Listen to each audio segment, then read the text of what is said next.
둔산동 동아쌤입니다.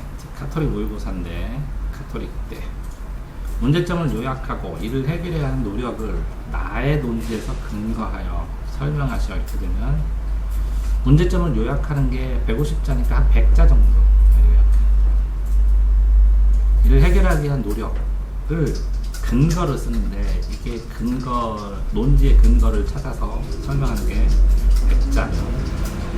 해결을 위한 노력을 설명하는 게 100자예요. 어쨌든 가는 세계도시 간의 양극화의 심화를 말하고 있다. 그 근거가 뒤에 있어야 되겠죠. 교통통신 발달 후 선진국 자원이 집중되어 계층구조가 생겨났다. 그런데 그러면 이 가의 어떤 거에 계층구조가 아니라 어떤 근거를 따오면서 쳐주는 훨씬 더 좋죠. 이게 근건데 이게 가에 나와 있었어요. 이 문장. 아니 그게 아니라요. 요약할 때. 네, 제가 요약한 거예요. 선진국에서만 자본이 몰리고 개발도상국은 배제되기까지는 양극화가 갈수록 심화되었다. 그러니까 요게 이제 요약이라는 거죠? 네. 문제점 요약이요. 근데 요 계층구조나 심화를 뭘 가지고 그걸 얘기했어요? 네? 세계도시 간의 양극화 심화를 뭘 근거로 얘기를 했냐고. 이 가에서요? 네. 선진국에만 자본이 몰리고 개발도상국들은 계속해서 배제되고 거기다가 이제 소외되기까지 해가지고 이제 그런 식으로 했는데 제가 양극화라는 말을 제시한 거예요. 그 표는 없었어요. 수치는? 수치도 없었어요. 그럼 말로만 이렇게 돼 있어요? 네. 그냥 완전 풀어놨는데 제가 양극화라는 개념을 갖다 넣은 거거든요.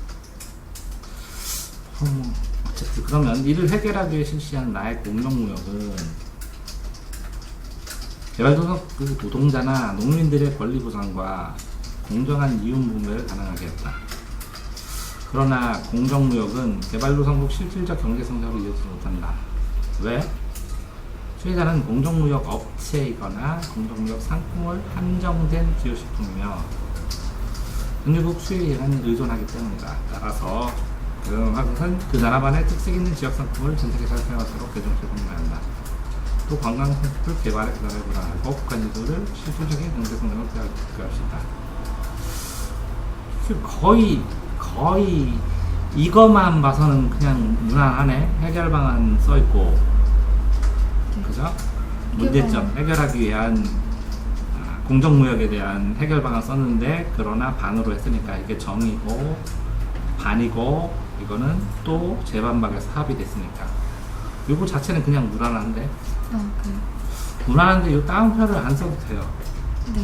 근데 이렇게 의존한다 이런 거는 해도 돼요. 강조하는 느낌. 강조한 느낌도 되고 이 의존이란 게 실제적으로 정말 여러 가지 의미가 있잖아요. 네. 그러니까 강조의 의미도 되고 근데 이런 건 안 해도 돼요. 이것도 안 해도 되고 네. 이것도 안 해도 되고 네.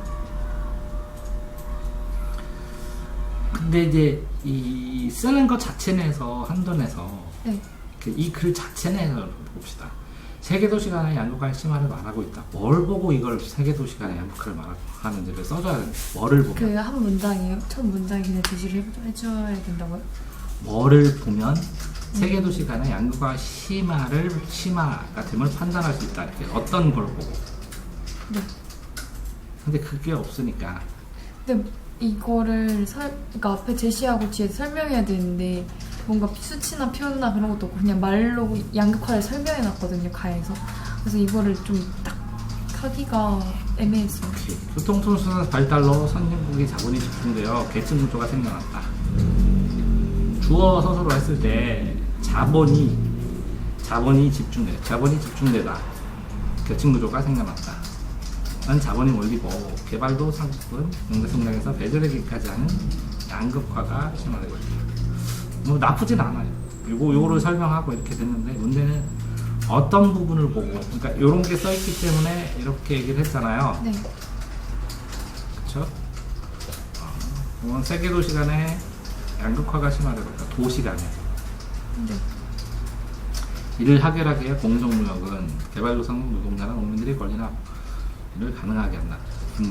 공정한 분배, 주어 서술어 공정무역은 가능하게 한다. 이윤 분배를. 됐네.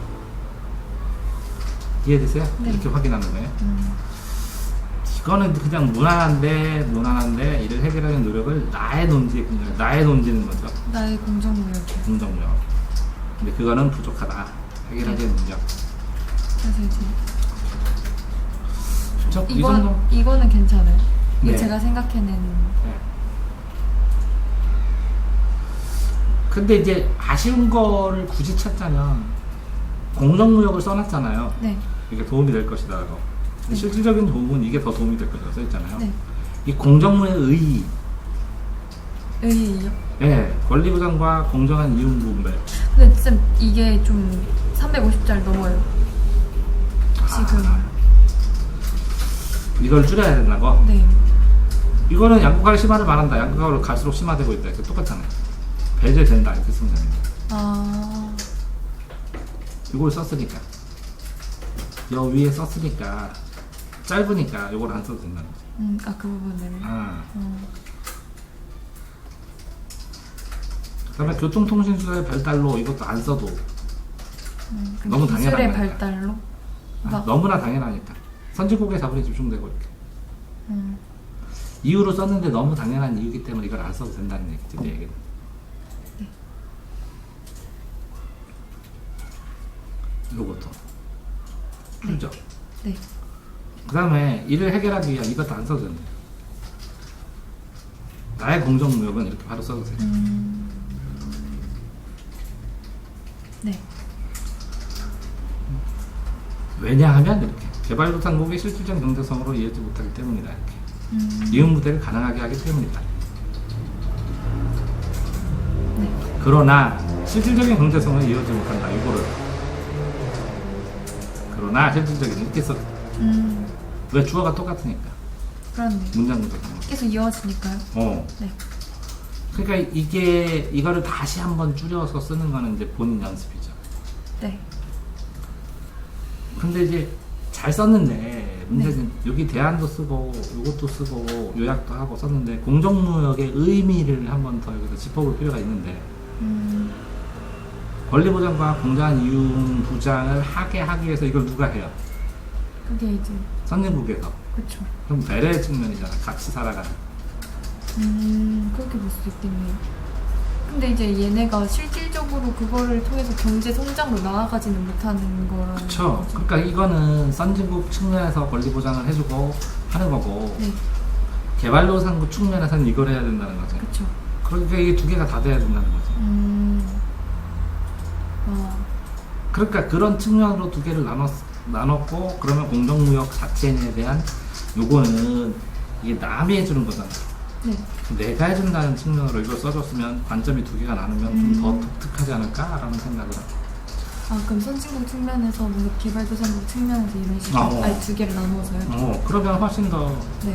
왜 그러냐면 깔끔하게 될 것 같아요. 선진국 측면에서 선진국에서 공정무역 선진국 측면에서 하는 것인데 네. 이거는 자기가 자기의 역할, 자기가 자기 발전을 위해서 노력해야 되잖아. 그 측면으로 치면 이렇게 관점을 나눠서 이런 측면에서 접근을 해야 되는 것이다. 네. 이 해결을 위한 노력은 궁극적인 해결은 이거다. 이것도 근데 가치 없는 건 아니다. 네. 해야 된다라고 밝혀야 되는데 여기는 개발도상 실질적인 경쟁성을 못한다. 이게 너무 겸허한 느낌이 들어서 공정무역이라는 거를요? 둘 다 살릴 수 있었는데 네. 하나를 죽여버리고 이거를 강조하다 보니까 너무 극단적으로 가버렸어. 아니 이거를 죽여버리고 이걸 살려버리니까 나를 이걸 쓴 의의가 짚어주는 게 너무 빠져버렸다. 네. 아쉽다는 거. 네. 됐어요? 네. 나쁘지는 않은데 자세히 보니까 그렇다는 거죠. 근데 거기까지 애들이 생각할 수 있으려나? 입장. 그 누구 입장이야? 항상 논술은 누가 누구에게 언제부터 언제까지 어디서 어디로 무엇으로 어떻게 객관식이랑 입장 관점 왜? 같은 거요? 네. 그 뭐를 생각 안 한 거야? 누구랑 누구? 이건 누가 하는 거고 또 다른 누가 있다면 어떻게 할 것이냐. 네. 그래서 이 두 줄로 나눴으면 훨씬 더 좋았을 걸 하는 생각이 들어요. 네. 가의 수정이가 봉사에 가진 태도를 나를 활용하여 나무하다. 이럴 때 나부터 쓰는 걸 잘했네.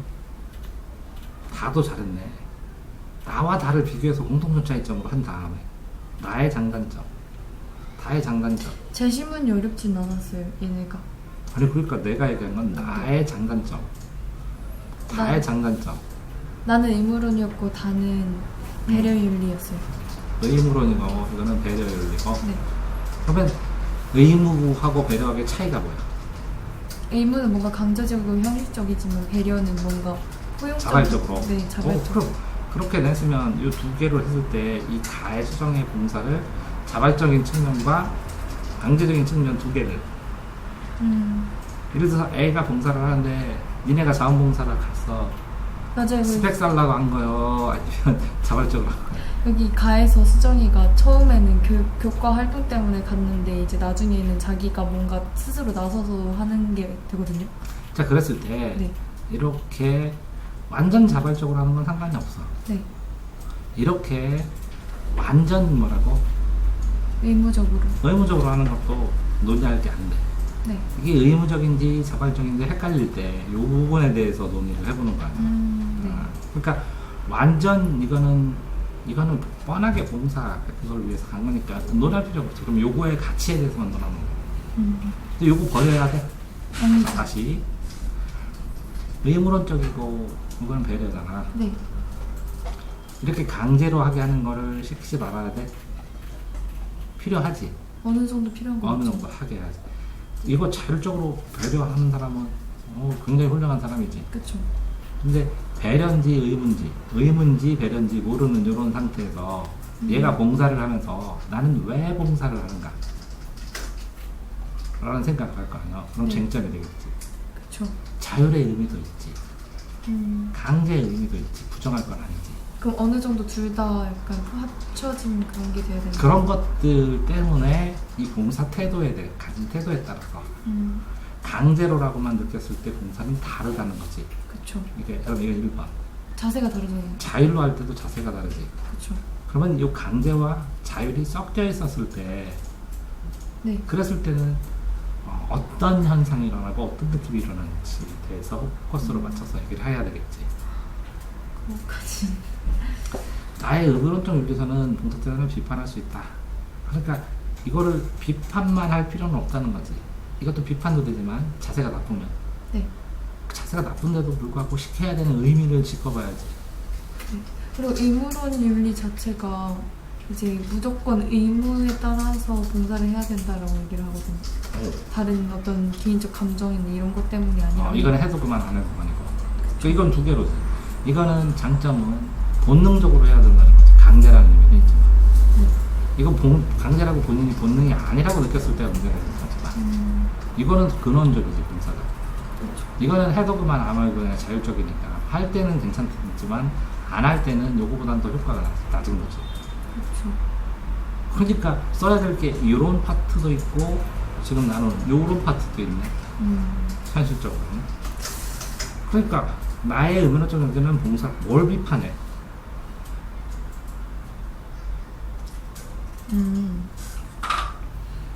똑같이 썼어.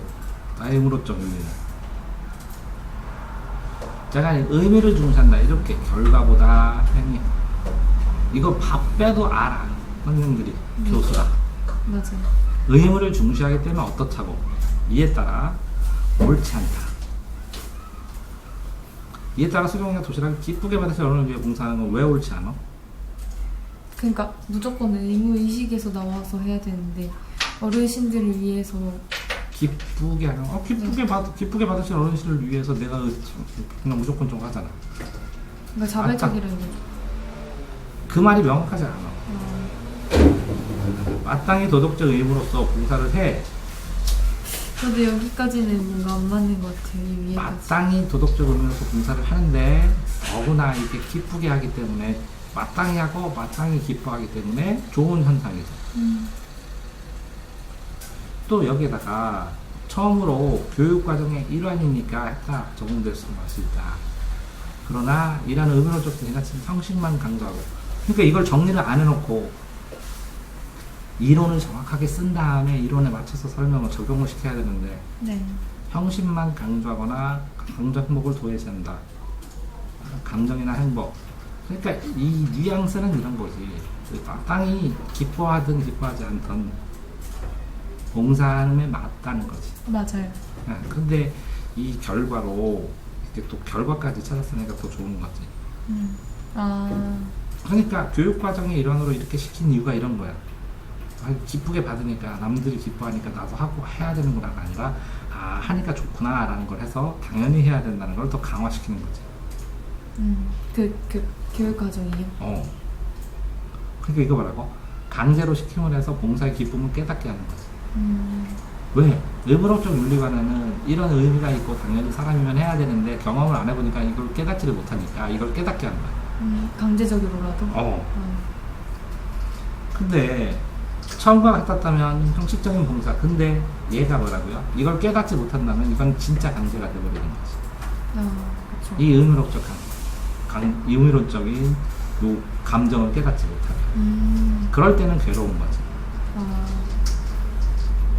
근데 수정이는 다의 배려 윤리태를 부리겠다. 그런데 이건 자율적으로 화도만 안 해도 그만인데 그냥 하겠다 이렇게. 네. 이렇게 하겠다 하는 이유가 뭐지?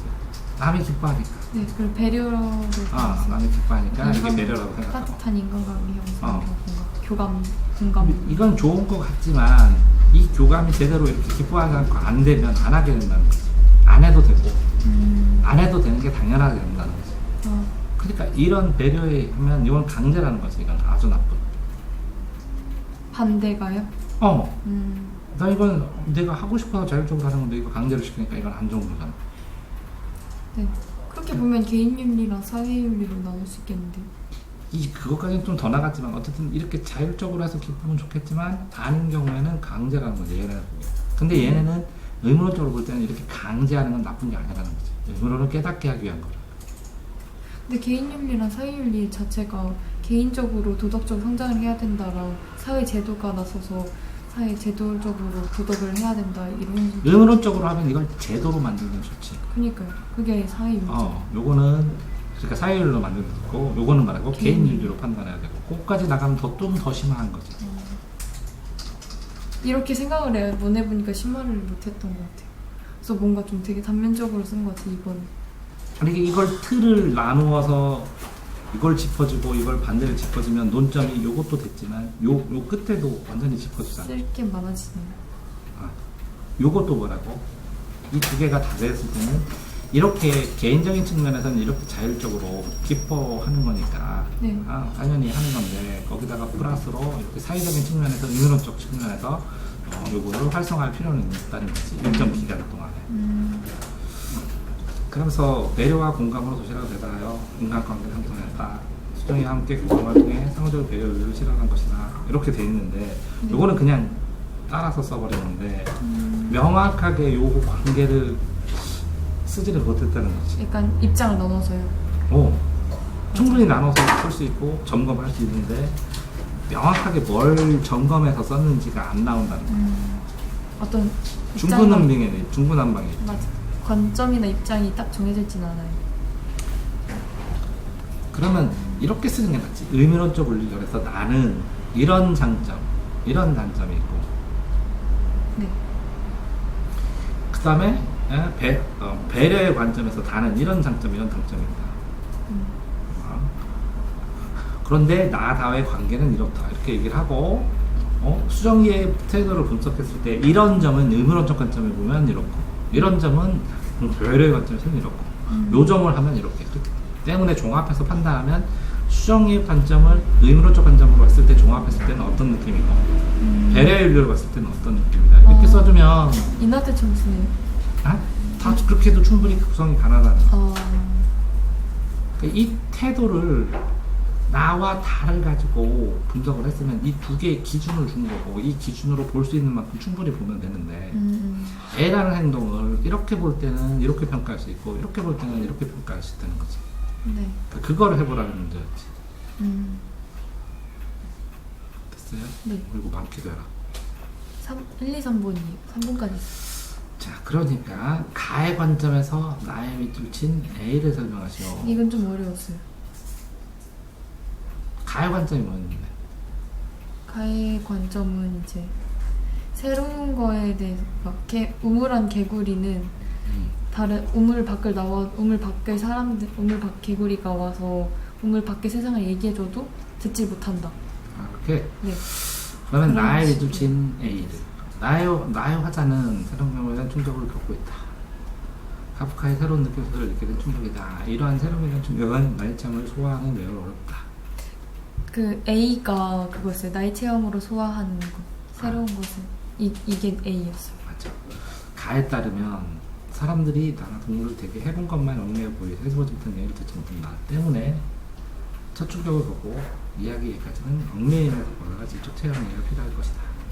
이거는 플러스 알파를 어떻게 해야 될지 모르겠었어요. 나쁘진 않은데 간접 체험하고 직접 체험 이걸 했을 때 이야기를 들은 거는 간접 체험이고 해본 거는 직접 체험이라는 거죠. 이걸 했을 때는 더 구체적이고 이거는 안 해봤으니까 추상적일 수밖에 없다는 거죠. 간접 체험, 직접 체험이라는 개념을 생각했어요. 그래서 이 간접 체험을 했을 때 애들한테 고1 때 고등학교 이래 하고 똥인지 된장인지 얘기를 해봐야 찍어 먹어봐야 한다는 거지. 맞아요. 그랬을 때 이렇게 얘기를 들었는데 안 해줄 수는 없다는 거지. 그리고 이렇게 했을 때 이 느낌과 충격은 간접 체험으로 완화될 수 있을지언정 직접적으로 여기까지 와닿는 거는 쉽지 않다는 거지. 그래서 지평을 확대해야 되는데 그러면 요 간접 체험으로 근데 이렇게 찍어 먹어봐야 당하는 애도 있지만 미리 대비하는 애도 있다는 거지. 네. 그럼 이런 둘의 차이가 뭐냐는 거지. 그러니까 너는 A로 이렇게 얘기했을 때 이 옹울한 개구리 하고 네. 이해하는 개구리와 이해하지 못하는 개구리 두 개를 생각을 했으면 되거든. 그 둘의 차이가 뭔가를 생각하면 이야기하기가 더 좋았을 텐데. 근데 뭔가 그렇네요. 근데 가에서는 그 우물하는 개구리, 이해하지 못하는 개구리의 관점만 얘기를 해가지고. 그러니까 A의 관점을 얘기하면 A와 대립되는 B의 관점으로 같이 설명을 하면 훨씬 설명이 A를 편하잖아. B를 제시해서 설명을 한다고요? 그러니까 공통점 차이점을 이렇게 보면 공통점이 있기 때문에 차이점으로 있으니까 이게 늘어나는 거고 네. 이 차이점이 있으니까 이 공통점이 드러나는 거잖아. 네.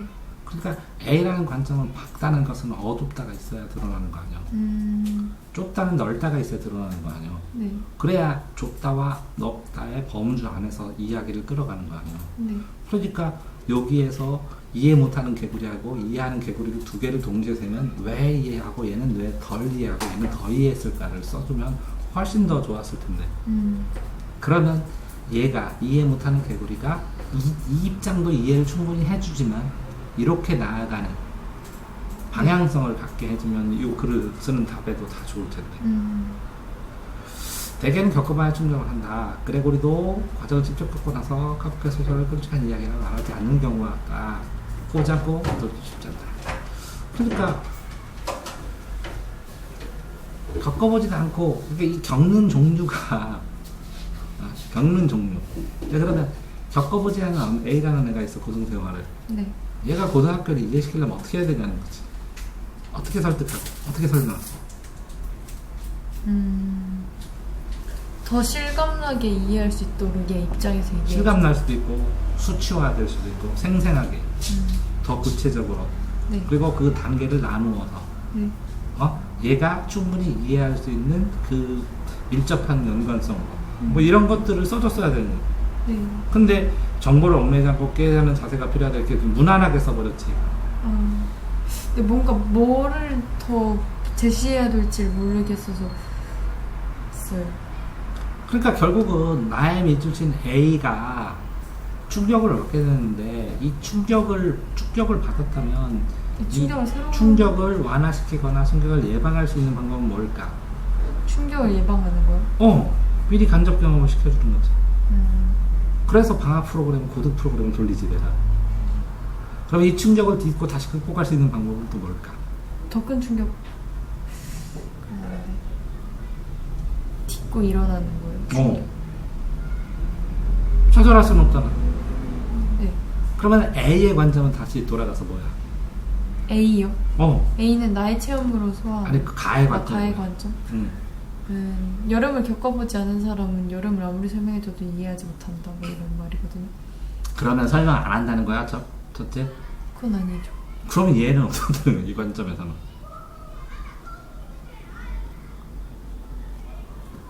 내가 그래.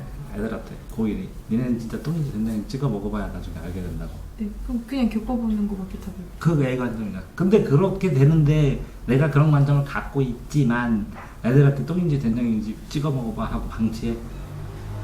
아니요. 미리 끊임없이 경고를 주고 아. 끊임없이 얘기하고 끊임없이 그 상황을 만들어주고 끊임없이 그걸 설명해줘야 일단. 네.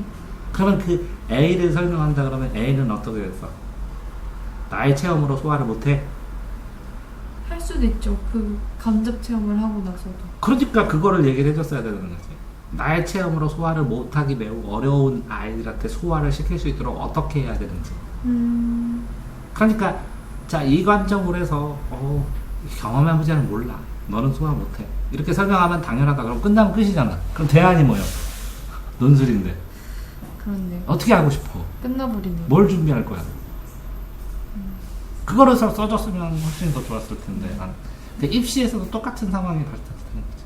근데 그거를 생각해내기가 쉽지 않지. 그렇죠. 그러니까 네가 지금 어떤 게 이렇게 있으면 이거는 써. 뭔지는. 왜 방향성을 잡아야 되니까 어디로 가야 돼? 이게 아직 약한 거죠. 네. 근데 이걸 잡으면 벌써 다 쓴 거지. 이거 좀 되면 다음번에 이렇게 가는 거잖아.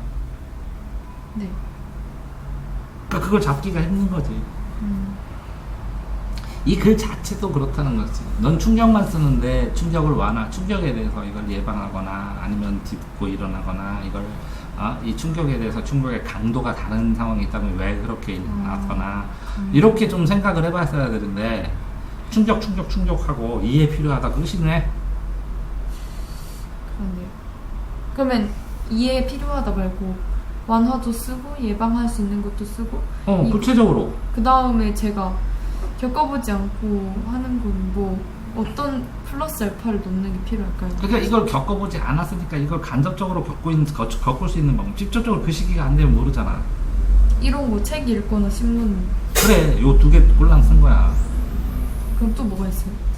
아니 그러니까 이거를 해야 된다. 그러니까 너무 일상적으로 보여버리잖아. 네. 이걸 겪기 전에 그 상황을 더 자세하게, 더 구체적으로, 더 절실하게, 더 성세하게 설명하는 게 있어야 되고 경고하는 그 상황에 대해서 경험해보는 거, 유사한 상황으로 시뮬레이션 해보는 게 필요하고 그래서 이 충격이 발생을 했을 때 딛는 대책도 세우는 게 필요하고 아니 고등학생 네. 다 이렇게 얘기해주고 예비시험도 보고 모의고사도 보고 근데 이제 수능이라는 충격을 겪기 전에 뭐 안 하냐? 모의고사 안 보냐? 보죠. 그거 똑같은 건데 이게 그러면 수능을 안 보면 그 마음을 몰라? 그건 아니죠. 시뮬레이션도 하고. 그러니까 그런 얘기를 여기 써줘야 되는 거 아닐까? 네. 근데 더 진전될 수 있었는데 명확하지 못했다는 거지. 이것도 명확하지 못했고 이것도 어느 정도 분류가 명확하지는 못했고 요거는 어느 정도 써줬는데 조금 아쉽고 그러니까 네 시험 답안지의 특징이 뭔지 알아? 뭐요? 1번부터 뒤로 갈수록 떨어졌을 정도가. 아. 여기까지 하겠습니다.